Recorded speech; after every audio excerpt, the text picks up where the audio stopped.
घने जंगलों के बीच बसा था एक छोटा सा गांव और उसी गांव के ठीक पीछे एक बेहद शांत नदी बहती थी। उस गांव के लोगों का गुजारा इसी नदी से मछली पकड़कर चलता था। लेकिन सदियों से उस गांव में एक बेहद अजीब और खौफनाक नियम था। सूरज ढलने के बाद कोई भी शख्स उस नदी में मछली पकड़ने नहीं जा सकता था, क्योंकि वहां के बुजुर्ग कहते थे सूरज ढलते ही उस नदी पर एक पुरानी लकड़ी की नाव तैरने लगती है, जिसे एक बिना सर वाला माझी चलाता है, और अगर कोई उस वक्त नदी के पास चला जाए तो वह कभी वापस नहीं लौटता। सुबह बस पानी के अंदर से उसकी चीखने की आवाज सुनाई देती है। इसी डर के मारे शाम ढलते ही लोग अपने घरों के दरवाजे बंद कर लेते थे। इसी गांव में थुंग थुंग नाम का एक लालच में अंधा शिकारी रहता था। वह भूत प्रेत के डर को नहीं, सिर्फ दौलत को मानता था। एक दिन उसके जाल में अचानक इतनी सारी और इतनी बड़ी मछलियां फंस गईं कि वह देखते ही खुशी से पागल हो गया और जल्दी से टोकरी उठाकर बाजार की तरफ चल पड़ा। लेकिन चलते चलते उसके दिमाग में लालच का कीड़ा रेंगने लगा। उसने सोचा, अगर दिन के सिर्फ 2 घंटे में इतनी मछली मिल सकती है,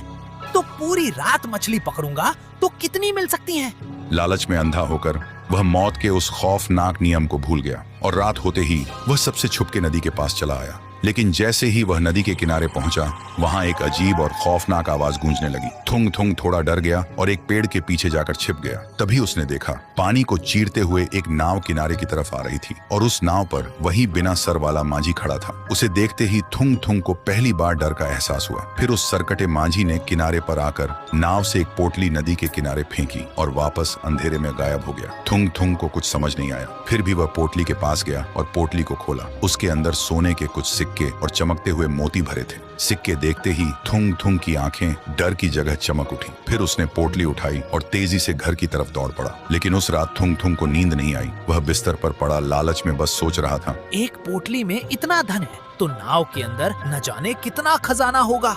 और अगले दिन आधी रात को वह फिर से नदी के पास चला आया। लेकिन इस बार उसके दिल में डर नहीं, बल्कि बेइंतहा लालच था। और जैसे ही नाव घाट से आकर टकराई, वह बिना सोचे समझे सीधा नाव के अंदर चढ़ गया। लेकिन जैसे ही उसके पैर नाव पर पड़े, नाव अचानक हवा से भी तेज रफ्तार में नदी के सबसे गहरे हिस्से में चली आई। थुंग थुंग घबरा गया। उसने पीछे मुड़कर किनारा देखा, पर चारों तरफ सिर्फ काला पानी और ठंडी हवा थी। तभी वह सरकटा माझी धीरे से उसकी तरफ घुमा। देखते ही थुंग थुंग डर के मारे चिल्लाने लगा, मुझे वापस किनारे छोड़ दो, मुझे तुम्हारा कोई खजाना नहीं चाहिए। तभी सरकटे माझी के अंदर से एक सूखी और खौफनाक आवाज आई, खजाना तो शिकार को खींचने का जाल था। पिछले 100 साल से मैं इस नाव को अकेले चला रहा था। आज मुझे मेरी जगह लेने वाला मिल गया। ये सुनते ही थुंग थुंग ने पानी में कूदने की कोशिश की, लेकिन अगले ही पल सरकटा माझी थुंग थुंग के अंदर घुस गया और एक अजीब सी आवाज में बोला, मैं इसे तब तक नहीं छोड़ूंगा जब तक इस वीडियो को देख रहे लोग चुपचाप सब्सक्राइब और लाइक वाला बटन नहीं दबा देते।